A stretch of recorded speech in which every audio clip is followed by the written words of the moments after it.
Astor presents the Screen Guild Players.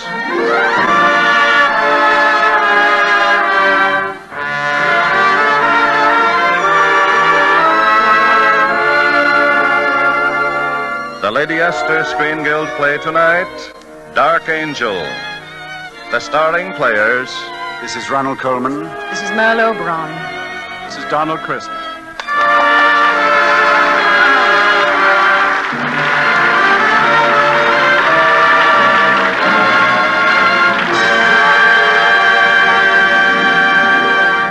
Tonight, Lady Astor presents the Screen Guild Players in one of the most beautiful love stories the screen has ever known. It is a radio adaptation of the Samuel Goldwyn picture Dark Angel, and it stars Merle Oberon as Kitty Vane, Ronald Coleman as Alan Trent, and Donald Crisp as Sir George Barton. The Lady Astor Screen Guild Players in Dark Angel.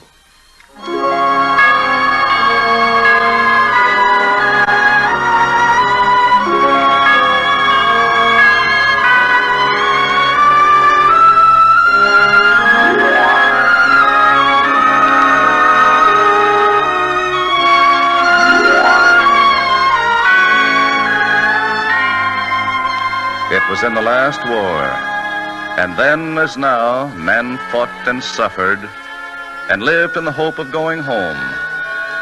And now, after almost a year in the mud of France, Alan Trent has come home.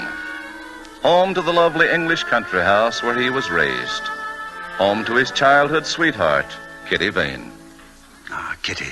Kitty, if you knew what it means to see you, to talk to you, if you knew how frightened I've been. Frightened? You frightened, Alan? Yes, frightened. Frightened of coming home, of finding that you had changed, that you didn't feel the things I wanted you to feel. Frightened now of saying what I want. Alan. Or maybe I can't say it all. Maybe I can't say any part of it. I'm scared, Kitty. Kitty, I've so much love for you.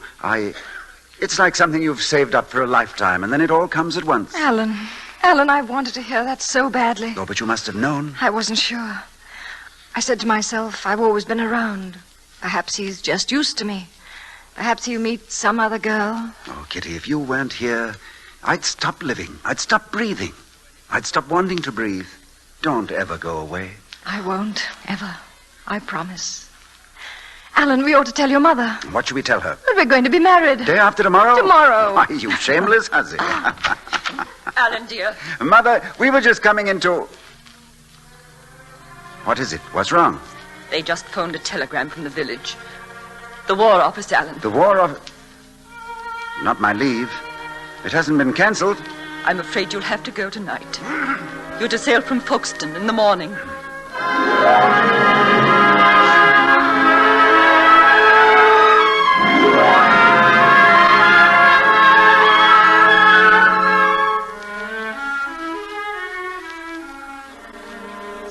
But whom else could we ask, sir? You're our vicar. If you just marry us tonight, before I go... Alan, I've tried to explain to you. There must be some way. You've known us all our lives. And no two I'd rather see joined in marriage. Even 2 hours ago, it might have been possible. Now it's too late. Too late. I'm sorry. I have an evening service. Alan, I wish there was something I could do. Well, thank you anyway, sir. God bless you both. Good night. After all these years, Kitty, we're 2 hours late. 2 hours that may change our lives. No, they won't change our lives. Alan, I'm coming to Folkestone with you. Oh, darling, you can't. Why not? If we belong to each other. I marry you, Alan Trent, in front of a church. And I marry you, Kitty Vane, for always, until the day I die.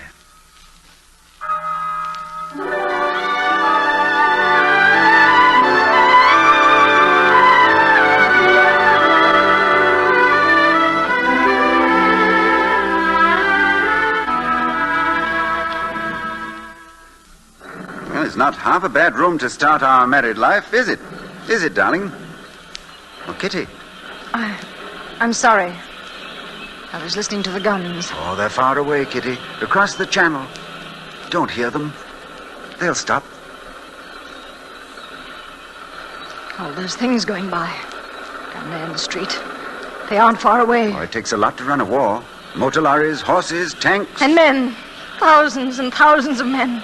And in a little while, you'll be one of them. You'll be gone with the rest of them. You'll be... Stop it. Oh, listen, darling. They're going. I'm going. There's nothing to be done about it. We must face the truth, Kitty. All we have is tonight. One night to live a whole life together. So we'll have to pretend. We're married, you see. We've been married quite long, and we're having dinner with our family. Yes, with our family. Now, would you like another glass of Sauterne, my dear? Please. Tell me, do you think Mimi is old enough for some wine? Mimi? That's our youngest, don't you remember? She's right there at the foot of the table. Children, Agatha, Bertram, Harold, Mimi, this is a very special occasion. Your parents' 25th wedding anniversary. 15th. Please, my dear. Children, 25 years ago, your mother was a lovely sight. The most beautiful girl I ever saw. And your father, children? Kitty, can't you do something with Mimi? She just bit little Harold on the arm. Mimi, behave yourself. Now, children, as I was saying, your father was the finest, dearest, kindest. Your father loved your mother as no one ever loved before. Your mother loved your father since the world began. Since before time. Since...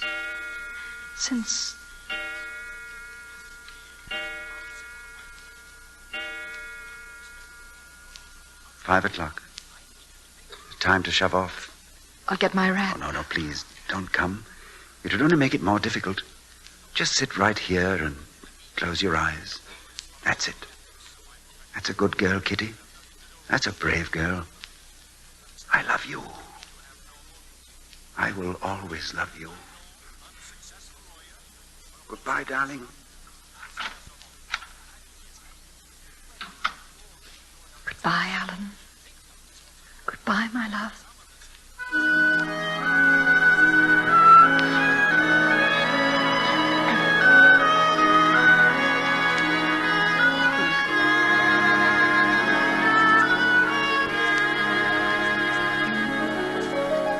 Another letter today. Oh, such a wonderful letter. Aren't all of Alan's letters wonderful? Oh, but this is very special, you see. He thinks he'll get another leave just as soon as they... As soon as they what? Kitty! It's nothing. Only... just then I felt such a sharp pain. And it's silly, isn't it? I thought I heard the guns.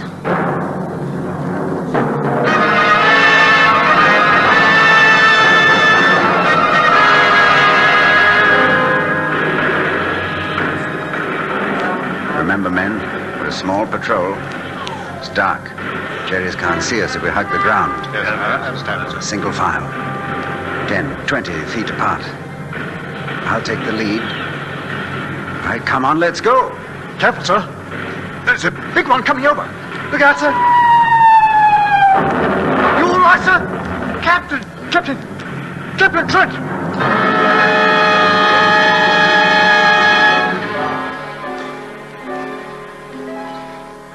I won't believe it. I won't. What if he hasn't written for a month? Maybe he's busy. Maybe he's had no chance to write. 2 months. That's not so long. Maybe his letters have just gone astray. Anything could happen in a war. 3 months. What if it's true? 4 months. What if it's true? 6 months. 6 months. Oh, Alan. Alan, I loved you so much.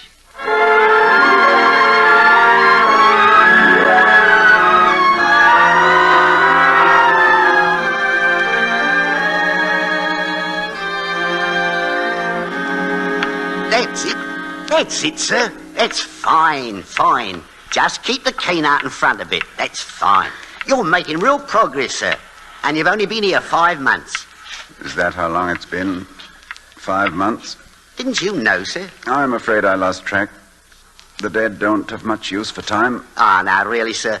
That ain't no proper way to talk. Sir George is doing wonders with you men. A regular miracle worker he is. Can he give me back my sight? I know, sir. You're on the bitter side right now. But that'll pass, you mark my word. Wait and see how you feel 6 months from now.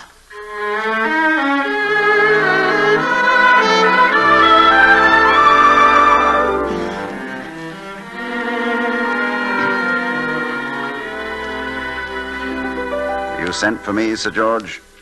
Yes, Crane, I did. Mills has been telling me you want to leave. Oh, I've been here long enough, don't you think? A year next week. I'm afraid our training school hasn't helped you very much. Oh, if that's true, it's my fault, sir, not yours. You've been fighting something within yourself, haven't you?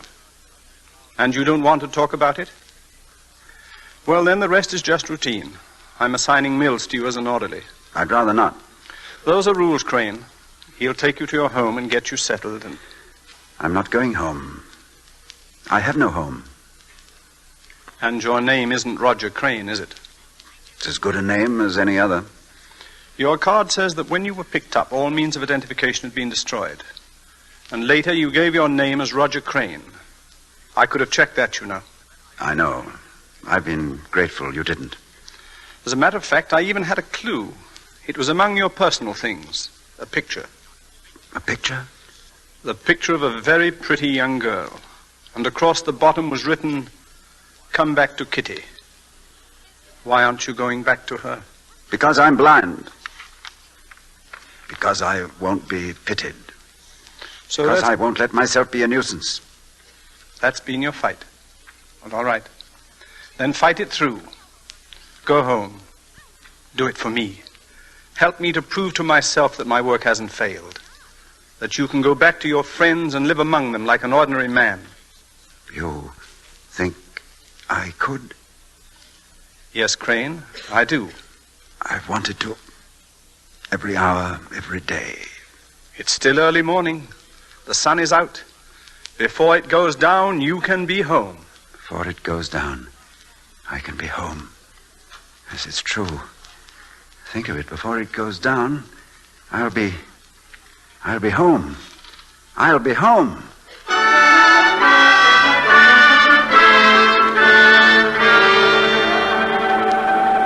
I think we're coming into Medford now, sir. Yes, that's the whistle for the crossing, just outside the village. It won't be any time at all now, Mills. Our place is just 15 minutes from the station. Oh, 20 perhaps in that dilapidated old cab. A cab, sir? Won't there be anyone there to meet you? Oh, I know. I didn't tell him I was coming. I decided it all so suddenly. Well, you won't mind me mentioning it, sir, but, well, I mean, if they don't know, mightn't it be a bit of a shock to them, sir? Huh? A shock? Oh, I'm sorry, sir. I'd better be getting the luggage out. I'll be back in a minute, sir. A shock? Yeah, I hadn't thought of that. Even if she's brave, even if she tries to smile. Take my hand, darling. I'll help you, dear. I'll always help you. That's him. He's blind. It's the girl I'm sorry for. Having to help him day in, day out. Well, why didn't he stay away? He loves her, he says. Take my hand, darling. I'll help you. I'll help you. Help me? Help me? Did you call, sir? Oh, sorry, Mills. I'll get the rest of this luggage then. No. I think you'd better leave it here. But we're just pulling in to Medford, sir. It doesn't matter. We're not getting off.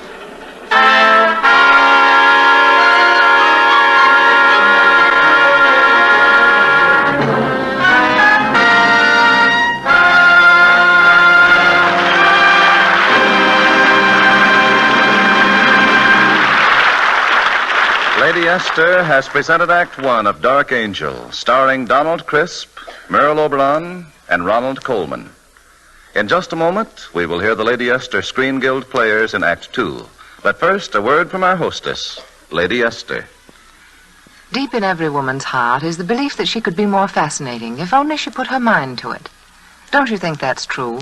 A woman can make herself look more fascinating. And the way to start is with the face, which is your subject, you, and frame it as you would frame a lovely painting. Now, the very first step, perhaps the most important step of all, is to find a truly flattering face powder. By that I mean not just a covering to hide the shine, Not just a lifeless film or coating on the skin, but a face powder that gives your skin a youthful radiance of its own. So many women have written me that just changing to Lady Esther face powder has made a thrilling change in their appearance. They say my powder does wonderful things for the appearance of their skin, helps to make it look softer, smoother, and more youthful. They say it gives their skin a certain clean, fresh look that everyone admires.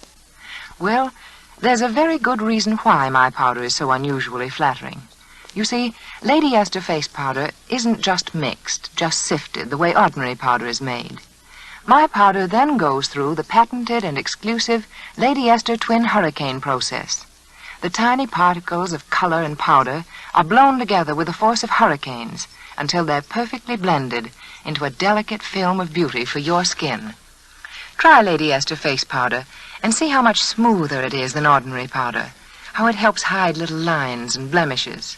See how deep and lovely the shades are, how Lady Esther face powder adds instant new beauty and interest to the appearance of your skin.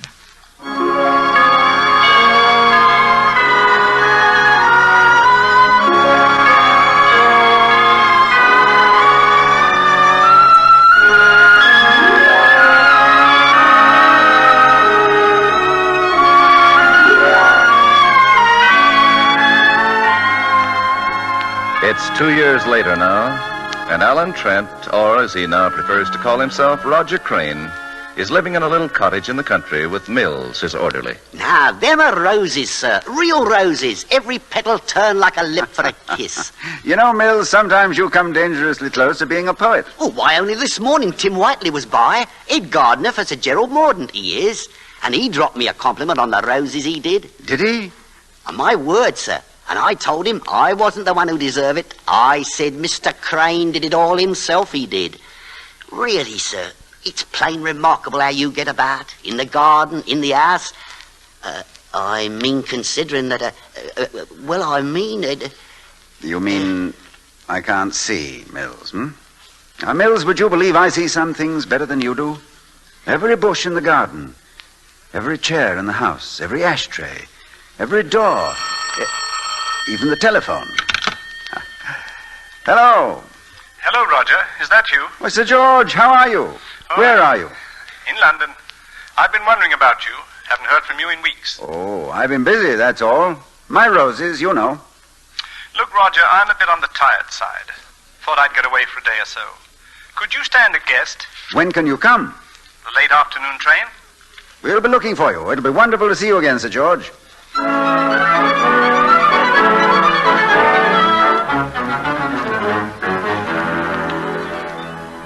Good dinner, a warm fire, and brandy Napoleon 1815. It was good of you to bring it, Sir George. May I pour you a spot? Please. You know, when I was a kid, I used to think Napoleon made this himself. Spent that whole year making brandy. There you are. Thanks. I never could understand how he had time for Waterloo with all that brandy making going on.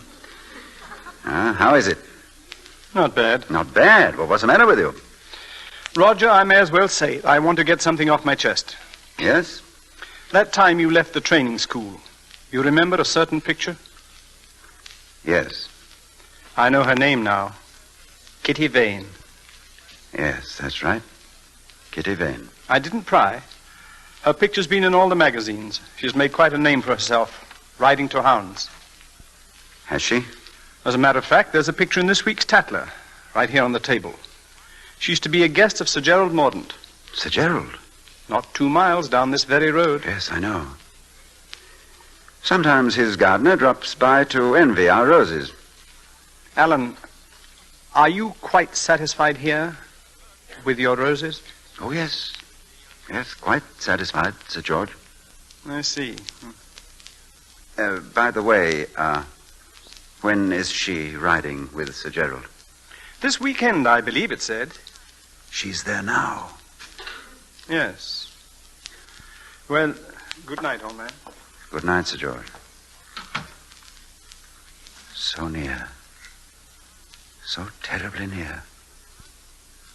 Oh, Kitty, it could have been so different. So very different. Hello, darling. I'm home. Kitty, dear, you're so late. Now, don't scold me. I know I'm late. I met the vicar, and you know how hard it is to get away from him.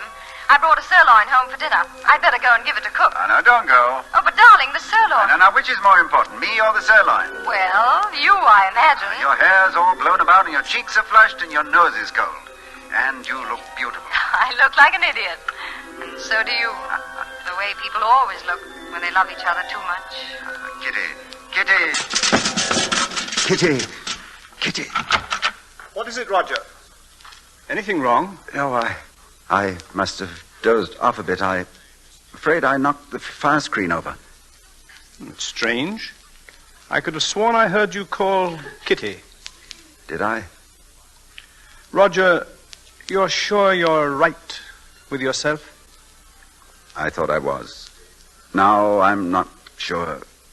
Maybe I've lied to myself. Maybe I just pretended I had a life. Maybe I told myself I was happy. Roger. I always knew sometime she'd be close by me like this. I should have put 1,000 miles between us. I knew that, but I didn't have the guts. Now I've found myself out, the work of all these years thrown away. Isn't there something I can do? Not a thing, I'm afraid. Sorry I let go like this, old man. You better go up and get some sleep. Good night, then. Good night. Sir George, Yes, Mills? is he all right, sir? He seems to think so. Look here, Mills. Is there another telephone in the house? In the kitchen, sir, an extension. Then be a good fellow and put a call through for me, will you? A trunk call, sir? No. Sir Gerald Morden's place. I want to talk to Miss Kitty Vane.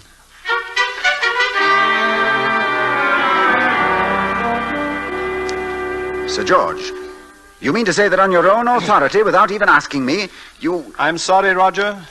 I knew that it was right and that it had to be done. I had to see you get this thing straight. Now, please understand. Did you tell her I was blind? No, just that you were here. Is she coming alone? I think so. She didn't say. She ought to be here any minute now. I'll go to my room. You want to be alone, I'm sure. I won't be tricked like this. I won't. Mills! Mills! Yes, sir. I'm here, sir. Mills, is the room as it usually is? Yes, sir. Quite the same, I'd say. It's got to be absolutely the same. Now, have a good look. My pipe. Matches. Cigarettes on the table? Yes, sir. Everything in its place, sir. What's in that big flower bowl tonight? The usual thing, sir. Yellow tea roses. Good. Thanks, that's all. No, wait. Where's this week's Tatler? Right here, sir, by the lamp. All right. What? There's someone stopping here, I believe. Looks like a lady, sir. Yes. A very pretty lady. All right, Mills. Show her in. Right, sir. In there, ma'am. In the study. Thank you. Alan, darling. Hello, Kitty. Come in. Come in. It's really, really you. I always knew somewhere, sometime. That we two would meet again? Yes, I think I always knew it, too. Alan. It's good to see you, Kitty. Sit down. Here. This chair's the most comfortable, I think. Cigarettes are right there, and you'll have some coffee, won't you? Alan, you've so much to tell me. Oh, that's a long story. First, I want to hear about you. You'll take sugar and cream, of course, if I remember correctly. Alan, where have you been? Where? Oh, I've been here. Been trying to write a bit. Not very good at it, though. I'm afraid I spend too much time in the garden. Those are my roses. I'm terribly proud of them. Alan, what is it? What is what? After all this time, after thinking you dead, after all this time I come here and find you. And you talk of roses. What is it, Alan? Tell me, darling. There's very little to tell. No, you've suffered. Something's hurt you. Why don't you tell me? Alan, why didn't you come home? It's hard to tell you, Kitty. The war did something to me. I've changed. Changed? I don't know. When I came out, I wanted to be alone for a while. Start all over. Build a new life. I always meant to come back someday, but I liked it here, and well, I just didn't come back. You mean you found you'd stopped loving me? That was it, Alan? I love you, Kitty. I loved you then, but in a different way, I suppose. I didn't have the courage to tell you. I see. I understand. I loved you then. I love you now as much. I love you with all my heart. I've never loved anyone else. I never will again. Goodbye, Alan. Won't you even shake my hand? Your hand? I've been holding it here. Alan, look at me. What color dress am I wearing? Please go. Please. So that was why. And I was so stupid. I couldn't see. I was the one who couldn't see. No, Kitty, no. You love me, you do. You love me still. Kitty, think what it means. It means life again. I've been dead. Oh, dearest, how could you know me so little? Kitty, listen to me. No, I won't. I won't. You made me promise once never to go away. I never shall. Never. I'll be with you always. Always. Oh, Kitty, if you knew how I've dreamed about this. To hear your voice. To have my arms around you again.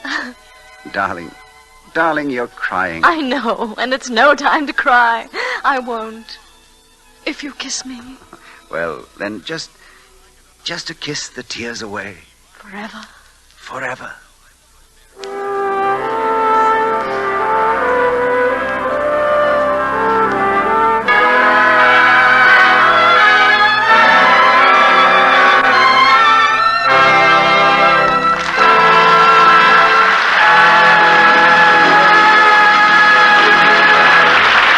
Miss Oberon, Mr. Coleman, and Mr. Chris for bringing us the story of Dark Angel. The Lady Esther Screen Guild players are grateful indeed that you could be our guests tonight.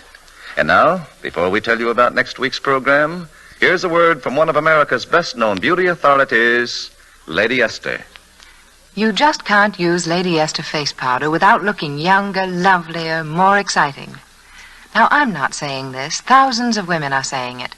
Women all over the country who've listened to me just as you are listening now and decided to try my powder and see for themselves if it really is so different from ordinary powder, so much more flattering. Well, their letters say that they convinced themselves.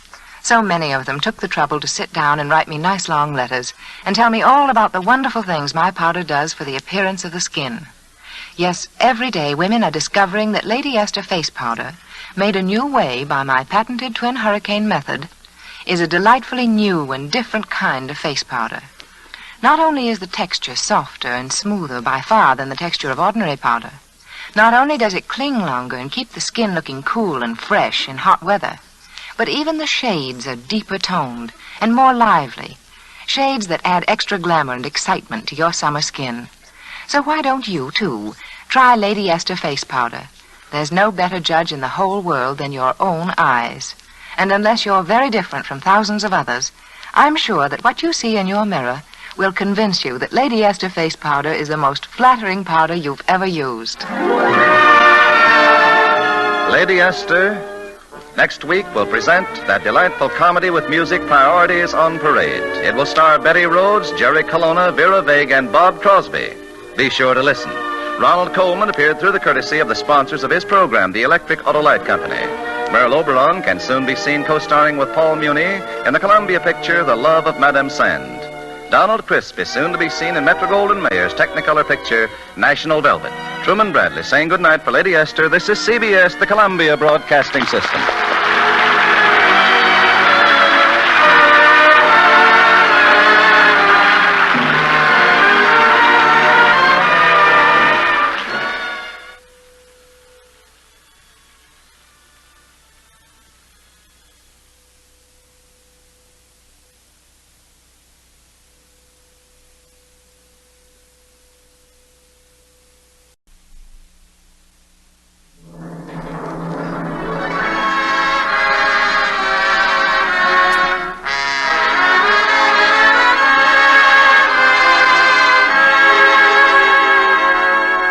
Lady Esther presents the Screen Guild Players.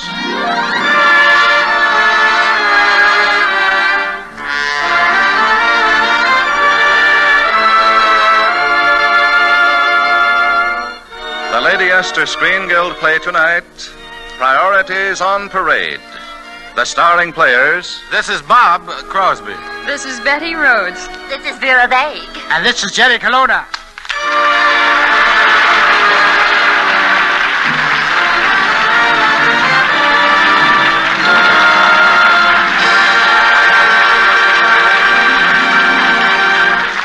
Tonight, Lady Esther presents the Screen Guild Players in the Paramount Pictures' hilarious topical comedy, Priorities on Parade. It stars Betty Rhodes, Jerry Colonna, Vera Vague, and Bob Crosby. The Lady Esther Screen Guild Players in Priorities on Parade.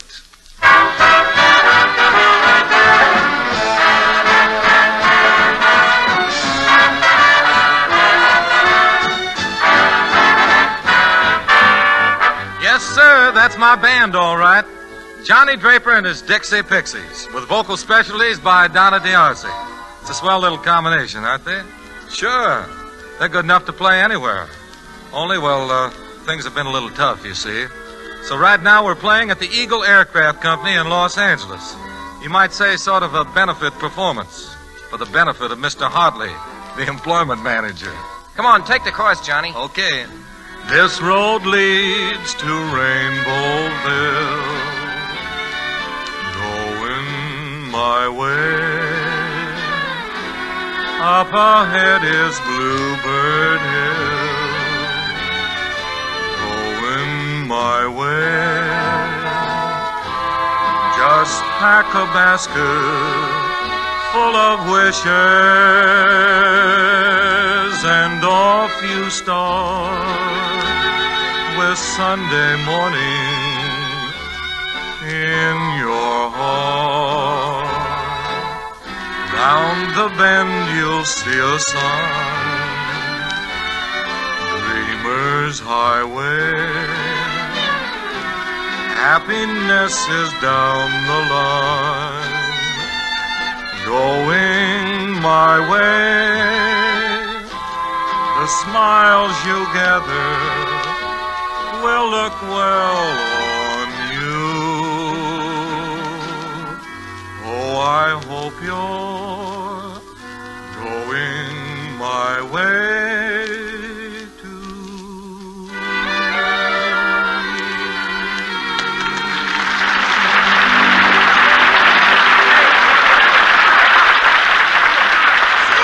What do you know, Johnny? They seem to like it. Why, sure they did, Donna. Well, why not?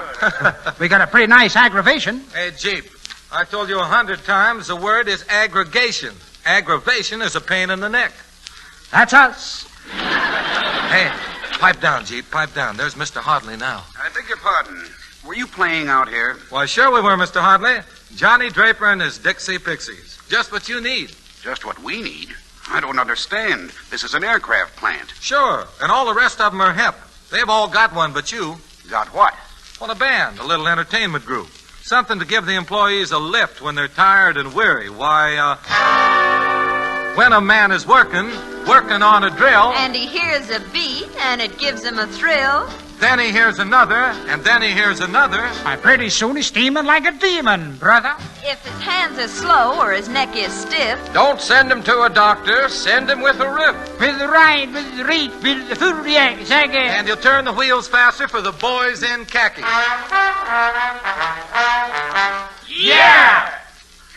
Well, Mr. Draper, there's something in what you say. We could use you, I think. There you are, kids. How about that? What'd I tell you, huh? Right, Isn't that Johnny, wonderful? Though, of course, we couldn't pay you for playing. Huh? Johnny. Well, that would have to be just a side activity. Now, if you'd like to take regular jobs here, we could use all of you, even the young lady. Just fill out our application forms, that's all. Thank you very much for your interest. Good day. Huh. How do you like that? He wants us to work. Work? What's that? Well, let's try it. It might be fun. Oh, no, I don't think I could. Besides, work killed my father. Work killed your father. How come? Caught him with Mrs. Work. Hey, now, wait a minute, gang. Wait a minute. We're flat broke, aren't we? We haven't had a job in months, have we? Well, I can have one tonight, Johnny. Joe Martella's been after me to sing down at his place. Oh, Donna, you wouldn't break up the combination, would you? What'd we do? Well, if you're all crazy enough to work in this joint, you can just take those applications and fill them.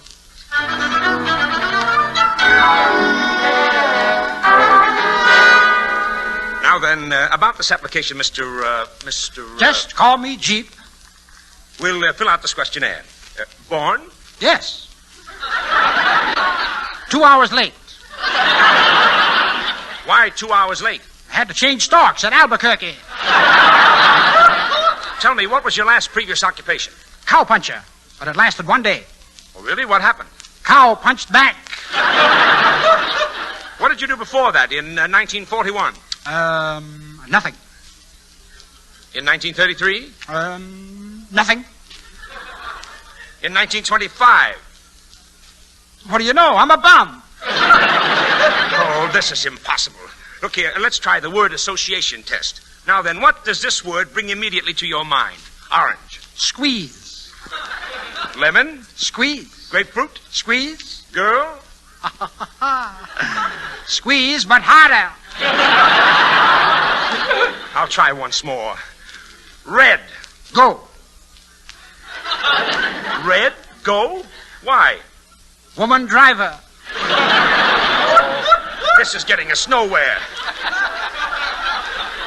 Tell me, what sort of a job do you think you're fitted for? Oh, I'm the executive type. I'm a real executive. Oh, an executive, eh? Well, now that's fine. That's just what we need. Come right through this door with me. Candy, peanuts, popcorn, Cracker Jacks. Candy, peanuts.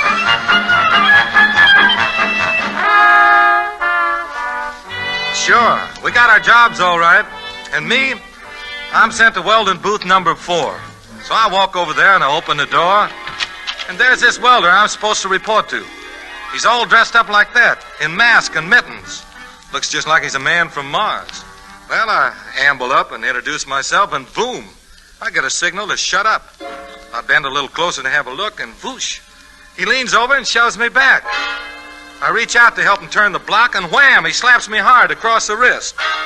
Oh, by this time, I'm pretty sore, you see, so I haul off to let this smart aleck have it. Go ahead, I dare you.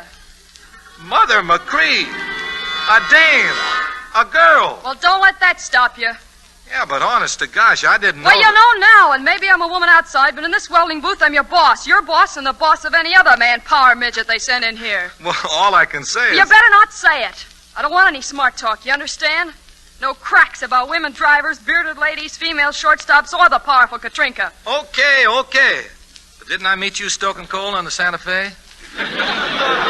No, but I can make it hot for you here.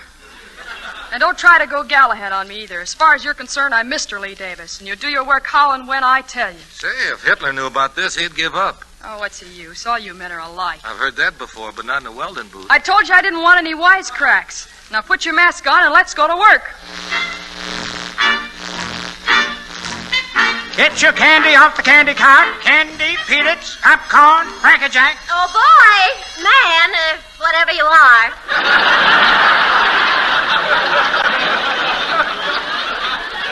You can't. Get me a whip and a chair. Oh, candy. Oh, goody. I have a sweet tooth, you know. Mm-hmm. Looks mighty lonesome there all by itself.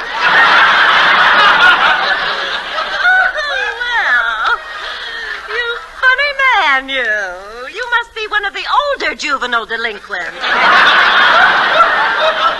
Say, how about a date tonight? Oh, I'm sorry. I'm going out with a spa. How about next week? Sorry, I'm going out with a whack. How about next month? Sorry, I'm going out with a whale. Well, what are your post-war plans? What's the matter? Haven't you any boyfriends? Oh, yes, but my boyfriend's a bottleneck. Are you sure? I think so. All he ever wants to do is get a bottleneck. This picture on the wall is my other boyfriend. He's my pin-up boy. Ah, yes, but why is he wearing such a pained expression? You don't know where I stuck the pin. Shame on me. But you know, you're pretty nice, too. Oh, dear. I'd love to run my fingers through your mustache. Oh, go right ahead. And when you're finished, I'll do the same to you. Well, your family must be very proud of you. remind me to climb up that tree someday and congratulate them. Are you wasting my time? You want some candy? Yes. Oh, wait a minute. Is that real milk chocolate there? Real milk chocolate? Of course it's real milk chocolate. Watch what happens when I squeeze one of them.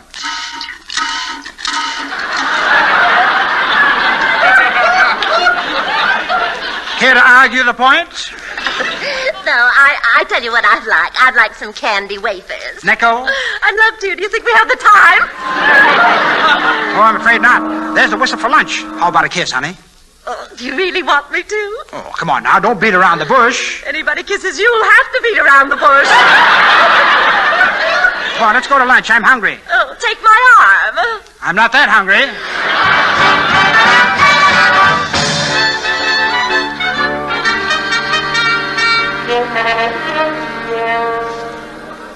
What a morning, Jeep. What a morning. Hey, wait till you get a load of my boss. Is she a square? She? A girl?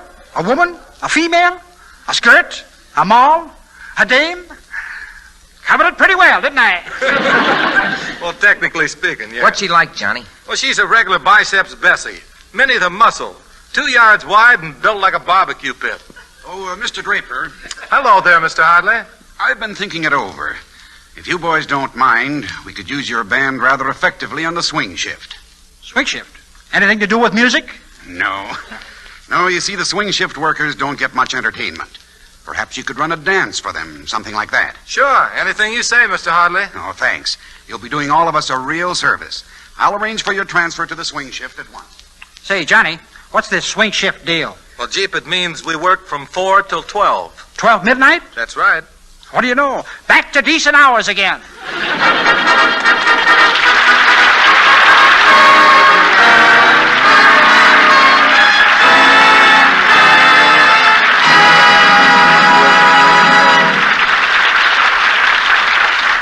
Lady Esther has presented Act One of Priorities on Parade, starring Jerry Colonna, Vera Vague, Betty Rhodes, and Bob Crosby. In just a moment, we will hear the Lady Esther Screen Guild players in Act Two. But first, a word from our hostess, Lady Esther. I heard a little saying a long time ago that keeps coming back to my mind when I think of American women in uniform. The saying was, when the picture is beautiful, you need only the simplest frame. You know, that's so true when you consider the number of women that are wearing uniforms, tailored suits, and shirt-maker dresses. Yet have you noticed how these simple clothes make greater demands on a woman's complexion? Yes, and how it has become even more important for her to use a face powder that brings out all the soft, natural loveliness of her skin. Now, thousands of women have written to me, and they say that Lady Esther face powder has done more to give their skin that soft, flawless, radiant look than any other face powder they've ever used. And here's a very good reason why this is true. You see, Lady Esther face powder is different because it's made differently. When ordinary face powder is made, it's usually just mixed, just sifted. But with Lady Esther face powder, this is only the first step. And though its texture at that point is the texture of ordinary face powder, it's what I call raw. Because I take my powder at this so-called finished point and put it through a second blending, my patented twin hurricane blending. This time it's blown. Yes, blown by hurricanes, until it becomes not just powder particles, but a sheer, flattering film of beauty. That's why Lady Esther face powder goes on more smoothly, more evenly, clinging delicately to your skin for hours. Try it, and see if you don't agree with thousands of other women who say that Lady Esther face powder does more for their skin than any other face powder they've ever used.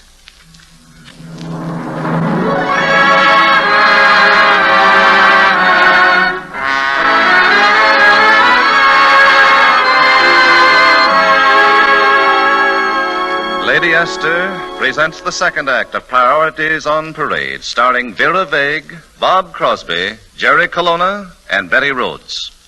Johnny picks up where we left off.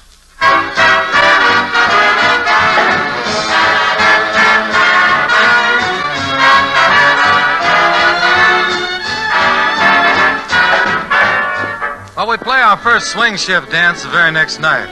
We send that crowd pretty solid, too. Only I'm still sort of wishing Donna was with us. And afterward, I'm standing outside waiting for a bus and figuring how I can get Donna back, when all of a sudden this car drives up. And the babe at the wheel is really something to look at. Hello there. Can I give you a lift? Thanks. Well, don't mention it. I like to spread the weight on all 4 tires. You been to the dance tonight? Ha-ha. I'm Johnny Draper. Did you hear us play? Oh, solid homicide. Oh, a hep character, huh? Right from the jive hive. What'd you think I was, a square from Delaware? Well, the dame digs. Greetings, Kim. Press the skin. Shake. Say, that's pretty dainty stuff, this mitt. Sorry, I always keep 2 hands on the wheel. Which way you going? Well, I was going downtown, but I wouldn't dream of... Say, why not? Sure I would. Say, you ever hear of Joe Martell's place, the Club Martell? No, but the older girls have told me about it. Well, I've got to see a friend of mine. Works down there. Tell you what, you drive me down and maybe I'll buy you a bite and a beer. Fair exchange? Fair enough. Now you're cooking with 8 cylinders. You know, you're the kind of babe that I was... The other half of the seat is yours. Now, look here, honey, I only thought... Hey. I warned you. Yeah, but you didn't have to break my wrist. Wait a minute. Wrist. Slap. I know that technique. You're oughta clumsy. You've had it before. It's you, the female fix-it. Yeah, but it couldn't be. You're beautiful and... 2 yards wide in a welding suit, but I left my welding suit back at the plant. How about it, mister? Am I going your way? It's murder. Solid murder, that's all.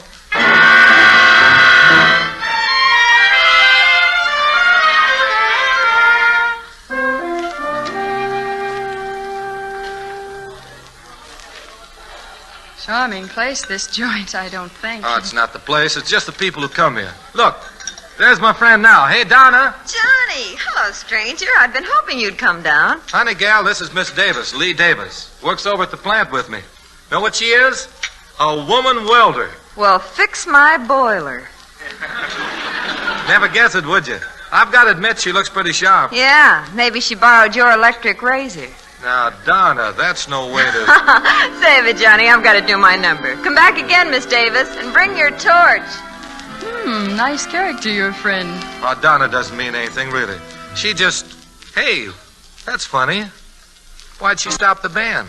I've got a hunch we're going to find out. Ladies and gentlemen, we've had many celebrities here at the Club Martell. Famous gate crashers, a paroled axe murderess, a pair of Siamese twins from Arabia... But tonight we've got someone who tops them all, and I think you really ought to meet her, you and Mr. Ripley. I give you the Club Martell Freak of the Week, a modern Tilly the Toiler, Betty the Boiler, a genuine woman welder, Miss Lee Davis. Come on, take a bow, Miss Davis, if you're not too stiff. Don't get up, Lee. Why not? Maybe Miss Davis would like to clank out a few words on the mic. Well, maybe I would. Ladies and gentlemen, if I may call you that. Look, I really don't think Mr. Ripley would be interested in me. As a matter of fact, there are lots of girls like me today. And I've got a hunch there's going to be a whole lot more. You know, you'd be surprised at the girls you find at our plant. Movie extras like myself, teachers, manicurists, writers, and some widows of men who died at Pearl Harbor. Sure, it sounds a little funny, I guess. Woman welder, woman riveter, woman ambulance driver. But we even have women mothers. We can do everything. Oh, now look, you're all sobered up and you're afraid to laugh. Look, I really didn't come out here to do that. To tell the truth, I've always wanted to try one of these mics. And now I'm here, I might as well go the limit. Do you folks know what I'm going to do? I'm going to hit you over the head with a hunk of tune. And that's exactly what she does. She stands up to that mic and takes a downbeat like a veteran. And while she's singing, I get the big idea. There must be lots of talent at the plant. Why don't we do a show and give them a chance? Be swell publicity for the band, too. Well, they go for it big out the plant, and Leah's out of this world when I hand her the lead. So we work for weeks, on our own time, of course. And pretty soon it's opening night, and the curtain's up, and Leah's out there doing her stuff. Hide your heart from sight. Lock your dreams at night. It could happen to you.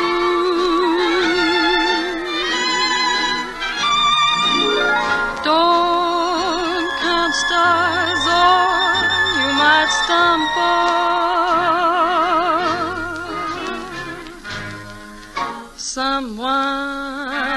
sobs a sigh, and down you tumble. Keep an eye on spring, run when church bells ring. It could happen to you.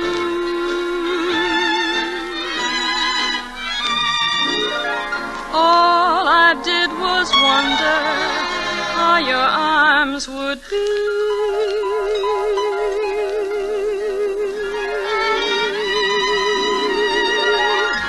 And it happened to me.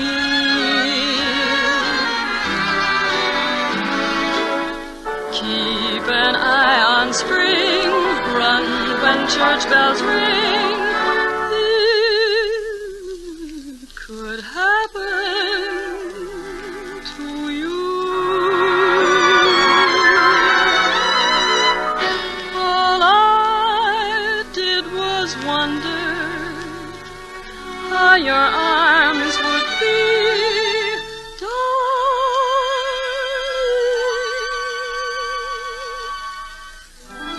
And it happened to me.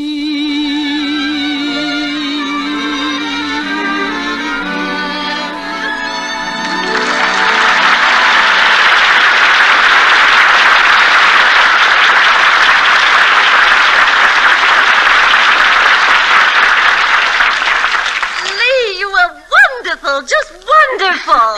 Thank you, Mary. And you know the band's playing for a dance afterwards, too. You sound pretty excited about it. Oh, I am, because I'm not a wallflower anymore. I used to be, but I'm not anymore. Now I just walk over to the stag line, holler gung-ho, and establish a beachhead. Come in. Holly. Oh, hiya, boys. Hello, how did I do? How did you do? Sister, you're in the big time from now on. You sure are. You know, Evie Taylor's out there tonight. He handles all the big bands. You mean like Bob Crosby? I said big bands. And he's nuts about the band, too. And about you, Lee.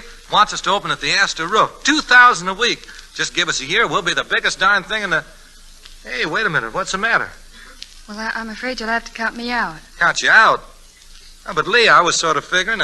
Well, don't you? Aren't you? It isn't you, Johnny. It's just that, well, I think I'm needed more right here. Hey, now, wait a minute. Hey, look, kids, wait a minute. I don't want to wave a flag, but right now this is where you can do your best job, too. Yeah, but this is what I've dreamed about for years. This is my break. Yeah, I know it is, Johnny, but when you're working here, you're working for Uncle Sam. Would you want to quit a boss like that? No flag waving, huh? Well, maybe I'm a sucker that way. She's the new kind of woman, all right. She doesn't make sense. What do you know? Just like the old kind. Hey, now, wait a minute, gang. I think she does. He's gone crazy, too. Yeah, sure. And it's the kind of crazy that feels good inside. I never saw it this way before, but we're doing something big here. We're playing for people who need playing for, helping to keep them rolling and flying. Don't you see? It's not just what happens to us anymore. It's not us 6. It's us 130 million. No flag waving, huh? Sure, it's flag waving, and I love it. What do you say? It's okay with me, Johnny. Well, that's swell, swell. Now let's get out there and really give it to them. Go ahead. It's your number, Jeep. Got it. He was a handsome young Irish lad, and she was a Mexican beauty. It was fiesta, and I might add, romantically he was on a duty. A boy and a girl, and neither the has as a ham. I can tell it in the simplicity for a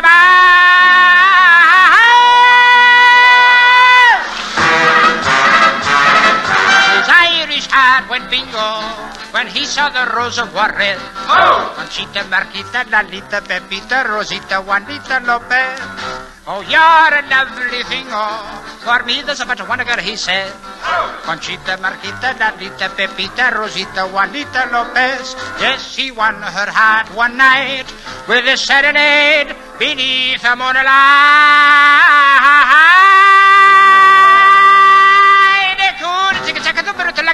quarter to be 5. My senorita, will you marry? Have I mandolins began to play? As they danced, I heard him say, New Jersey was never like this. No. The bells began to ring, and they rode away on a mule. To prove I'm not joking, if you're in Hoboken, drop in for a minute and you'll meet Conchita, Marquita, Lalita, Pepe, Bebita, Rita, Juanita,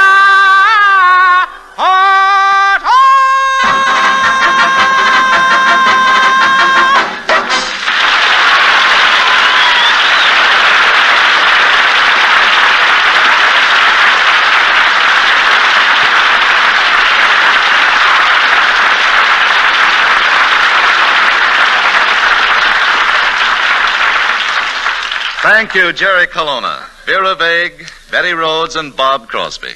You have certainly given us a delightful half hour. Well, Mr. Bradley, we're all very happy to appear with the Screen Guild Players. Every one of us knows the magnificent work being done by the Motion Picture Relief Fund and its country house and clinic, a work made possible by these radio broadcasts. And I assure you we all feel privileged to participate. And now, before we tell you about next week's show, a word from one of America's foremost beauty authorities, Lady Esther. Thank you, Miss Rhodes. I had an interesting letter the other day from a woman who said, "After using your powder, Lady Esther, I know it's as different from ordinary powder as nylon hose are different from old-fashioned stockings." Well, I think any woman understands what she means by that comparison. That Lady Esther powder is so much sheerer, finer, longer-lasting than ordinary powders that it seems, as this young lady would express it, like the nylon of face powders. Now, this difference is not just a lucky accident. There's a good scientific reason behind it. The reason is a process so different that the government issued a patent on it. This process takes Lady Esther face powder out of the class of ordinary powders and makes it a true cosmetic. You see, most powders are just mixed, just sifted, until they reach a so-called finished point. But instead of stopping at that point, I then put my powder through a second stage, where it's blown by my twin hurricanes, until each shade is even, rich, until the texture is exquisitely fine and smooth. That's why so many women speak of my face powder as not just a face powder, but a true cosmetic that makes them look younger than they really are.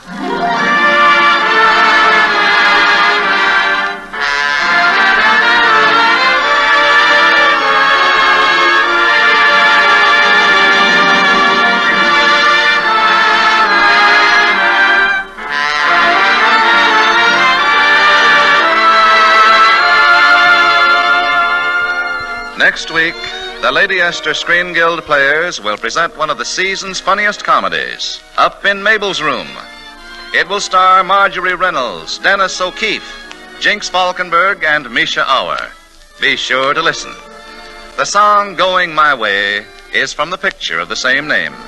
It Could Happen to You is from And the Angels Sing, both Paramount Pictures. Vera Vague and Jerry Colonna appeared through the courtesy of the Pepsodent Company.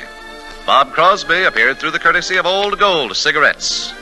Betty Rhodes is currently being seen in You Can't Ration Love, a Paramount production. Music on tonight's program was arranged and conducted by Wilbur Hatch. To try Lady Esther four-purpose face cream, just get the smallest size jar. Later, you can get the economical large jar and keep refilling the small one for convenience. This is Truman Bradley speaking for Lady Esther, saying thank you. And good night, everyone. This is CBS, the Columbia Broadcasting System.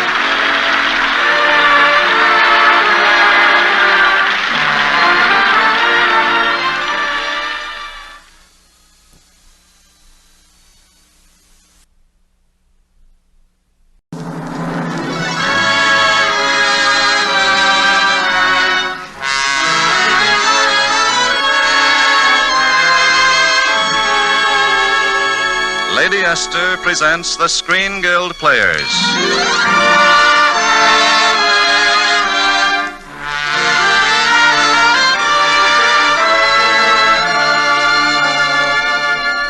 the Lady Esther Screen Guild play tonight, Up in Mabel's Room. The starring players. This is Marjorie Reynolds. This is Dennis O'Keefe. This is Jinx Falkenberg. And this is Misha Auer.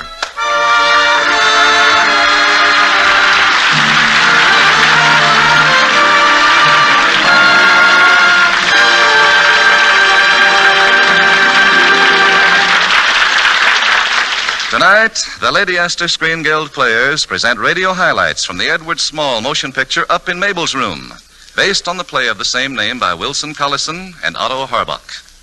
It stars Dennis O'Keefe as Gary, Marjorie Reynolds as his wife Geraldine, Jinx Falkenberg as Mabel, and Misha Auer as Boris. The Lady Esther Screen Guild players in Up in Mabel's Room.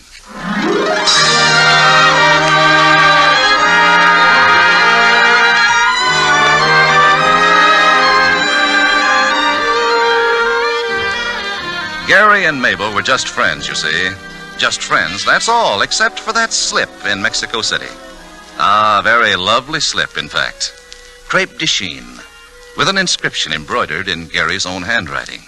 Close to your heart, never apart, Gary. What a beautiful thought. What a beautiful slip. It was all quite innocent, you understand, and the whole thing might have ended there. But shortly after, Gary was married. And shortly after that, he talked in his sleep. How'd you get a that? What is it? What is it? It's got me worried. Worried. Oh, that slip. That slip. Got a slip. Can't forget it. Can't forget it. Mabel. Gary. Mabel. Let's get a job. Geraldine finds out. Oh. Gary. Oh. Gary, wake up. What is it? Huh? What? You were talking in your sleep. Oh, I was. Oh, well, what did I say? Something about Mabel. Oh, Mabel. We've only been married 30 days, and you have to go and dream about Mabel. Well, that's just why I've been so upset, dear. You know, it's because it's our month anniversary. Honest, it's nothing, honey. Really, nothing at all. Oh, it is. You're hiding something, Gary Ainsworth, and I intend to find out what.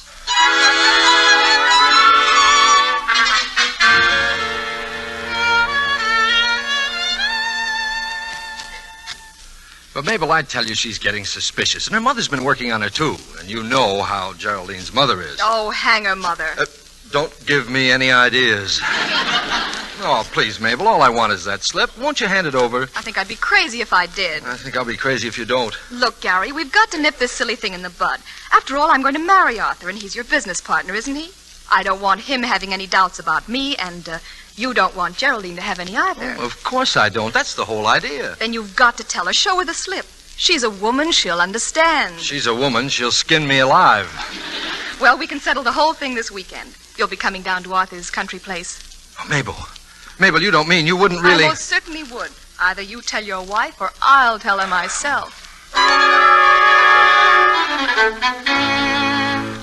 And just about here is where Boris comes in. Boris is a waiter at Gary's hotel, a Russian fellow, half man, half borscht. Gary takes him along for the weekend, hoping that Boris can help him out. And now it's after dinner at Arthur's country place, and Boris is helping out at the bar. Have another cocktail, sir. It's on the house. Not bad, Boris, not bad. Gary, I'll have to show you my new invention. A Whistler's Mother cocktail. Whistler's Mother cocktail? Is it strong? Strong. One drink and you sit like that for the rest of your life. We'd better get back to the girls now. Coming, Gary? Yeah, I'll be right along, Arthur. All right, Boris, here's your chance. Get up to Mabel's room and find that slip. Not so fast. Looking through ladies' lingerie always bothers me. Oh, that silly old man. Well, what was up? I was an old man. It wouldn't bother me.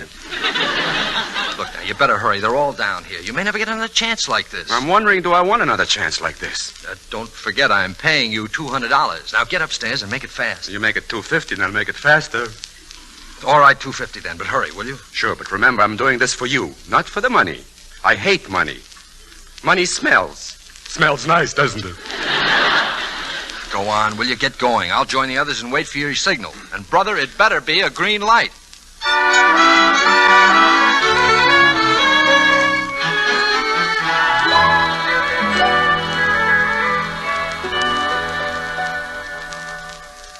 Wonderful down here in the country, isn't it?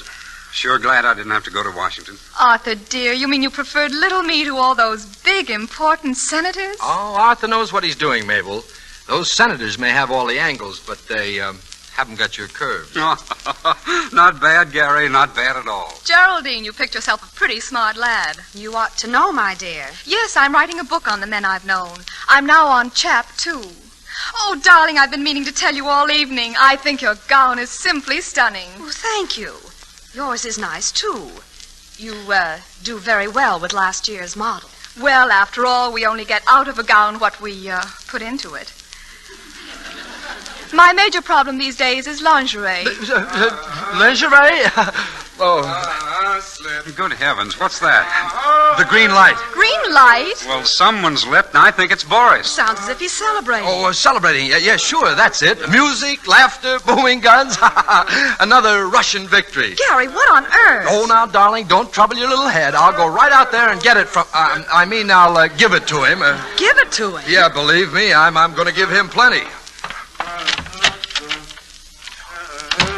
All right, that's enough. I can see a green light when I hear it. Did you get the slip? I got it. But with music, it's another $50. Okay, then, 300, but hand it over. Here you are. May I wish you the... Gary. Hey, suppose I decide to come out here. What am I going to do with this thing? Put it under your coat, in the back. That's it. Okay. Everything all right? I thought you might need a little... My mistake. I can see you've had plenty. Say, what is this, a Russian Christmas? Gary, why are you singing that Russian song? Oh, I don't know. Prenatal, I guess. My mother was once hit by a bottle of vodka. Gary Ainsworth, you're tight. Oh, tight, nothing. I've just loosened up for the first time in weeks. Boris, get me another drink. At once, but could I whisper something to you first? Sure, go ahead. What is it? Don't look now, but your slip is showing. Oh, my slip. My slip. Oh, gosh. Gary, what is it? What are you doing with the back of your coat? Well, it's not my coat. It's my pants. Yes, that's it. It's my pants. These synthetic suspenders, you know, no good at all. Well, I'm not staying here to identify the body. Come on, Arthur. Coming, dear. Oh, Geraldine, you better run along, too. Go on, darling. I'll be right in. Very well, but I don't understand all this. I just don't understand it at all. Hey, Boris. Here you are, sir. 1 vodka, 1 blank check. One fills you fill the other. We did it, Boris. You see this slip? You know what it means to me? My marriage, my happiness, my... Yipe! Wait a minute. It's the wrong one. You brought the wrong slip. You said pink. Yes, I know I did, but it's an off-shade pink, sort of American Beauty. Well, if that's not American Beauty, I never took out my first papers. You'll have to take this back and look again. Not me. It's too dangerous. Oh, but you've got to. You can't walk out on me now. Oh, yes, I can. Besides, if I keep on stealing underwear, maybe it'll get to be a habit. How could anyone get the habit of stealing underwear? Well, you know how that stuff creeps up on you. Don't you want the 300? No. But think of your children. Maybe they're hungry. You think they are? And what about your wife? Maybe she's hungry, too. Oh, and here I am in the country enjoying myself. I feel like a rat. Sure. Think of the food you could buy for $300. Oh, make it $350 and I'll consider it. Maybe they're hungry than we think. Hungry? They're positively starving. Okay, $350 then if you'll only hurry. Oh, you're so good to me. So good to me. What am I crying for? I haven't got a wife and kids.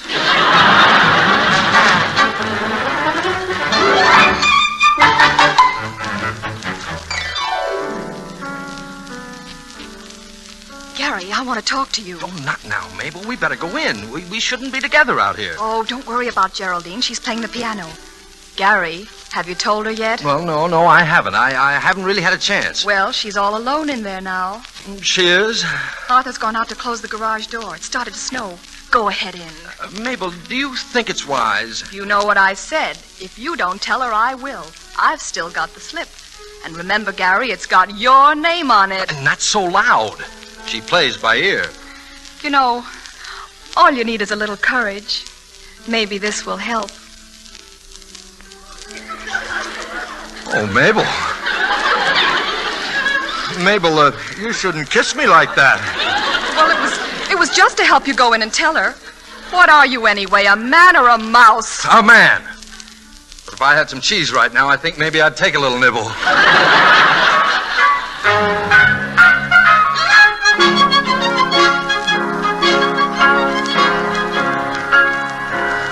Oh, you know, darling, you're playing very well tonight. Tchaikovsky. What depth, what emotion. Oh, it makes me want to hold you close like this and put my lips to yours and... What's the matter, honey? Don't you like music? Gary Ainsworth, how could you? How could I what? Lipstick. Lipstick! You mean on both lips? Oh, it's awful. Right under my nose. Not under yours, dear. It's under mine. Oh, just wait till Mother hears about this. Just wait till I tell her. Hello. Oh, now look. Hello, operator. Oh, now, darling, wait, please. Operator, I want New York. Circle 71043. Geraldine, please. Yes, hurry, please. Call me Geraldine, back. if you'll just listen to me, I It's can... Mother I should have listened to me. She warned me this was about to happen. Darling, they'll all hear you. What do I care? Why did you bring me here? But I didn't want to come. You insisted. Well, then why didn't you talk me out of it? Why didn't I... Oh, now, please. Hello, Mother? Oh. Oh, darling, please. Don't you touch me. Don't you dare. Mother, dear. Struck you, has he? Well, don't worry. We'll have your bruises photographed. I'll get the doctors to make depositions. The brute. We'll fix him. Oh, but Geraldine, now, your mother doesn't understand. Oh, yes, she does. She knows all about men like you. I ought to. I married one. Look, sweetheart, baby. Don't shout at me. I won't be shouted at. But I wasn't shouting. I was just... Oh, you monster. I never want to see you again. I'm going upstairs. Monster. Brute. I know a few other words, too. You stay out of this, you mother-in-law, you. Oh, gosh. I wish I were dead.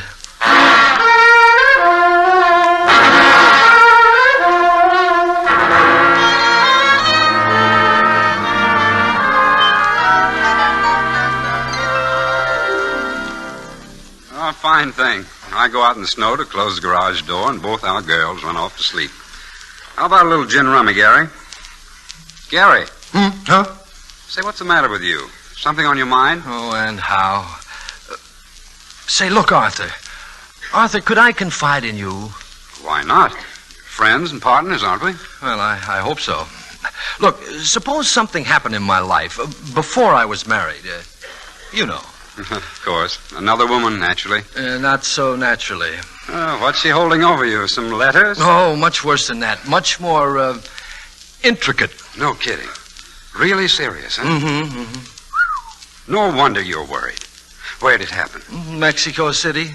Gary, I'm surprised at you. How could you be so foolish? Well, it didn't seem like very much at the time. It was just one of those little slips. Little slip?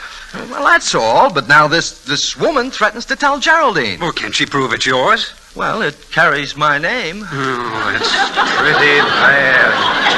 No, it's worse than that, Arthur. This woman's engaged to be married now, and she wants to square herself with her future husband. Won't he let her keep it? With my name? Would you, Arthur? No, I guess not. You know, I'm glad I'm not in that future husband's boots. You are. I mean, you are? What would you do? Well, if you want the truth... Yes? I'd grab a gun and shoot you. Huh? I said I'd shoot you. Yeah. Yeah, that's what I thought you said.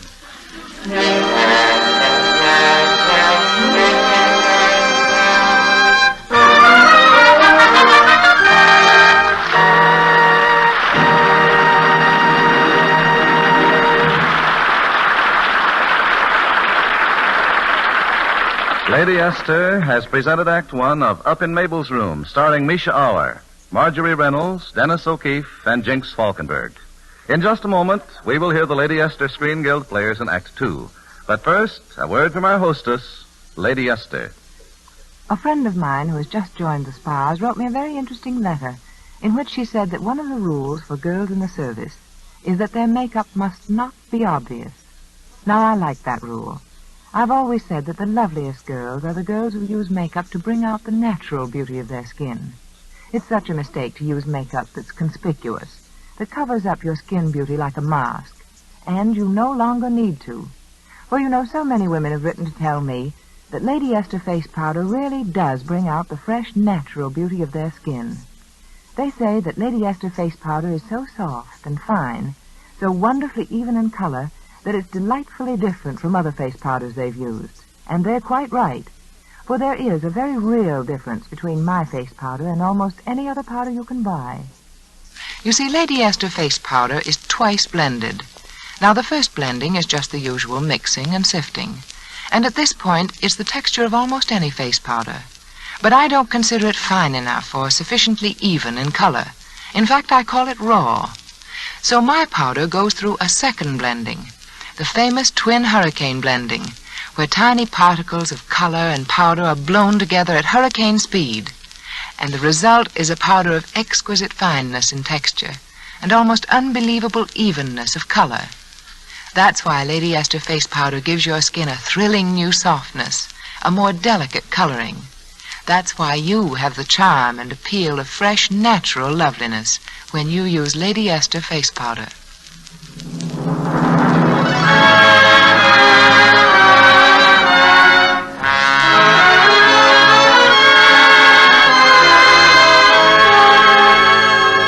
Lady Esther presents the second act of Up in Mabel's Room, starring Jinx Falkenberg, Misha Auer, Dennis O'Keefe, and Marjorie Reynolds.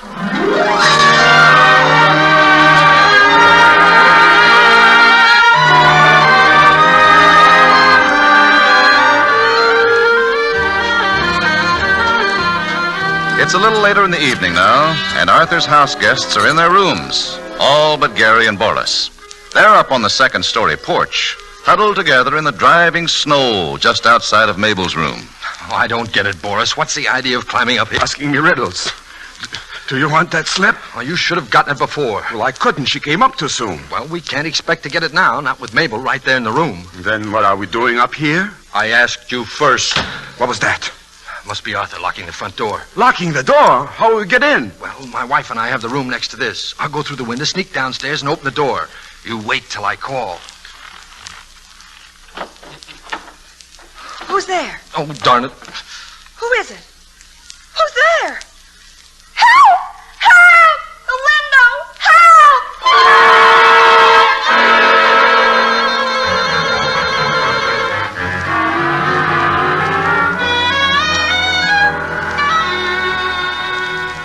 Lucky break for us, Boris. My wife getting scared. I'm scared, too, but I don't feel lucky.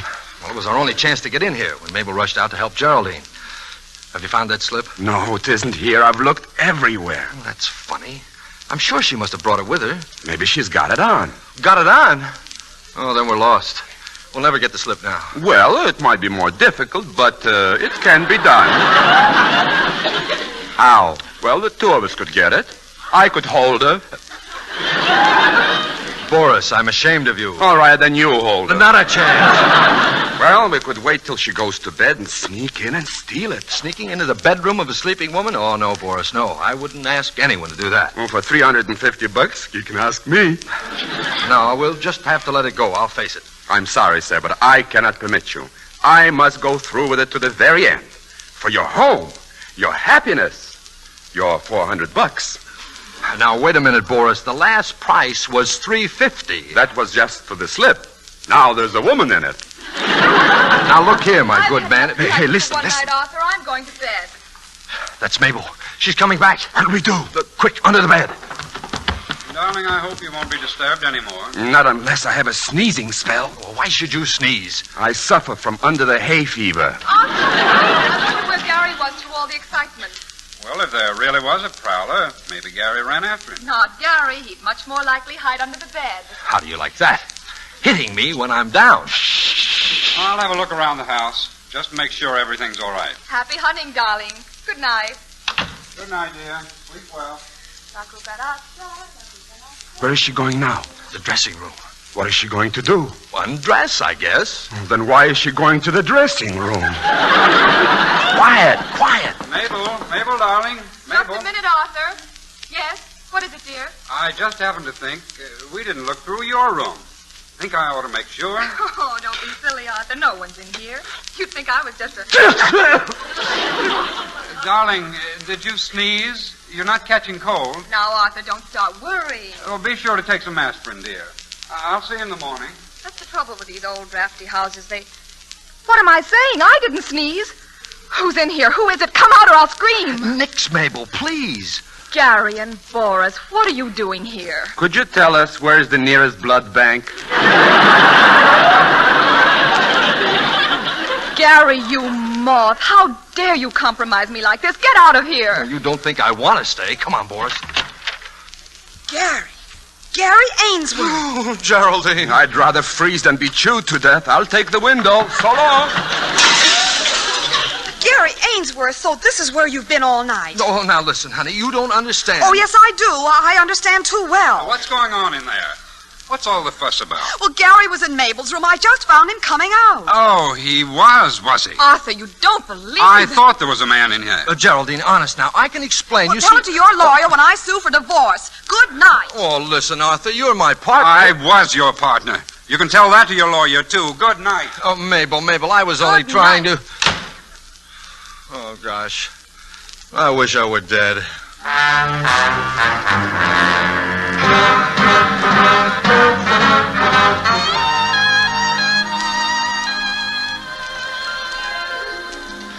Fine mess I'm in. Not a wink of sleep all night. Head like a balloon. Nobody's even talking to me. I'm somebody. Good morning. Oh, I didn't mean you, Boris. You're the only friend I've got. What in the name of heaven is that? Well, can't you see? It's a baby. How in the world would you get a baby? Well, don't be naive. The cook sister left it here for the day, and the cook had to go into the village, so she asked me to take care of it. But you don't know anything about babies. Sure I do. I used to be a baby once myself. Hey, cute little fella, isn't he? What's his name? He happens to be a she, and his name is Mabel. Mabel? Well, what do you know? Here, Boris, let me take it. Oh, I just love little babies like this. Oh, Mabel, don't you worry. Gary knows how to make you happy. There you are, right on my knee. Oh, you like that, do you? You like your Uncle Gary, eh? Coochie, coochie, coo. Coochie, coochie, coochie, coochie. I hope you understand my position, Geraldine. I don't want to talk to Gary or Mabel. Well, I haven't seen either of them this morning, Arthur. I suppose they're both too ashamed to Say, wait a minute. Do you hear what I hear? Give me a little kiss, sweetie pie. Just one teensy-weensy little kiss, Mabel, honey. Good heavens. They're in the Got den. the prettiest, Listen. bluest eyes and the sweetest red mouth. You know, Mabel, baby, if you belong to me, I'd never, ever let you get out of my sight. Oh, this is awful. The rat? I'll kill him. Now listen here, you half-baked Don Juan. You can't get away with... Why, it's a baby. Gary Ainsworth. Oh, that's not his. Is it yours? Well, no. Well, then suppose you tells us whose it is. Yes, I'd like to know, too. Mabel. Whose baby is it, Gary? Now, Mabel, you can't fool me that easy. Gary told me everything last night. Everything about what? You know well enough. And you said Mabel threatened to tell Geraldine. Me? Mabel, what did you want to tell me? Oh, it's nothing, really. Just a harmless little slip. Oh, this is horrible. Horrible. Oh, Geraldine, listen to me. This whole idiotic misunderstanding is about a slip that Gary gave me in Mexico City. It was inscribed with a sentimental verse and his signature. Oh, and I'm expected to believe a story like that. Honey, that was why I was in Mabel's room last night. I was trying to get the slip, destroy it, so it could never threaten your happiness. Darling, that's the only thing that matters to me, your happiness. If I could only believe it was just a slip, I'd be the happiest girl in the world. You would? Do you really mean that, Geraldine? Of course. All right, then I'll give you the proof right here and now. I've got the slip on, and I'll show it to you. I'll just pull back the top of my dress a bit, and there, you see? There, honey, you see? Gary Ainsworth, you close your eyes. Oh, but Geraldine, You close your eyes, I said. Well, That's better now. Yeah. You promised you'd always close your eyes when we kissed. Oh, darling. Oh, Geraldine, darling. Mabel, dear, I'm terribly sorry. Oh, that's all right, Arthur. Just wait till I answer that phone. Am I going to give you a kiss? Hello? Who? Oh, just a moment, please. Geraldine, it's your mother. I can't talk to her now. I'm busy. Very busy. I've got lots of time. I'll talk to her. Hello? This is Boris Alexandrovich Sergei Serezha Pachnikov. And I have something to say to you. Że nie приехала в Цонне, Zaprachtelan dochtilia frachta tu. Ngoski to you too. Which means, my friends, that the show is over. Wilbur Hatch, will you please ring down the musical curtain?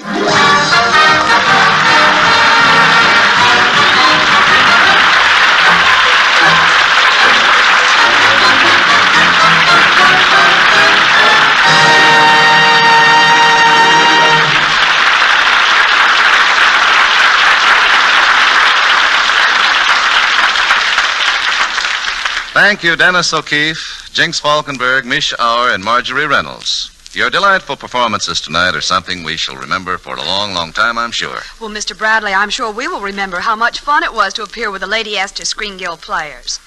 And I know I'm speaking for all of us when I say that this is one appearance none of us would miss, because we know the wonderful work being done by the Motion Picture Relief Fund and its country house and clinic. That work is made possible by these radio broadcasts, and we all consider it a privilege to participate.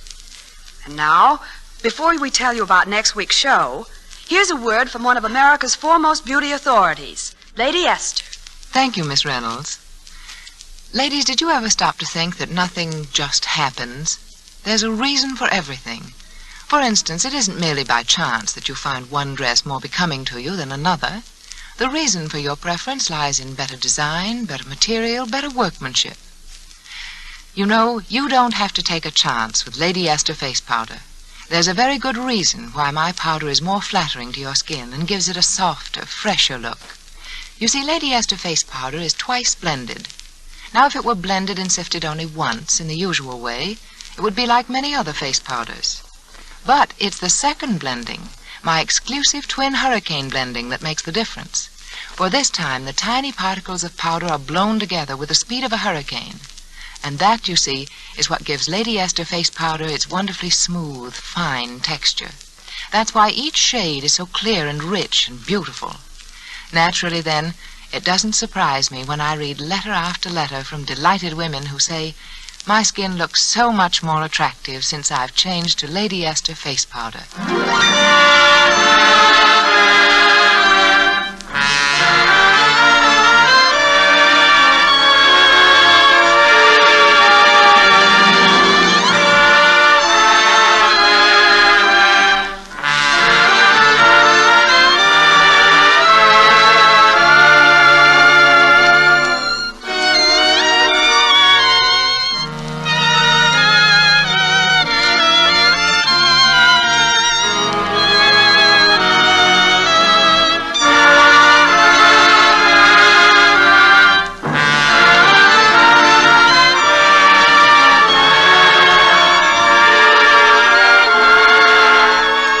Next week, the Lady Esther Screen Guild players will present that delightful screen story of a few seasons ago, Congo Maisie. It will star John Hodiak and Ann Southern. Be sure to listen. Up in Mabel's Room can currently be seen in your local motion picture theater with Marjorie Reynolds, Dennis O'Keefe, and Misha Auer. Miss Reynolds also appeared through the courtesy of Paramount Pictures, producers of the Hitler Gang. Jinx Falkenberg is now being seen in Cover Girl, a Columbia Technicolor production starring Rita Hayworth and Gene Kelly. Music on tonight's program was arranged and conducted by Wilbur Hatch. To try Lady Esther 4-purpose face cream, just get the smallest size jar. Later, you can get the economical large jar and keep refilling the small one for convenience.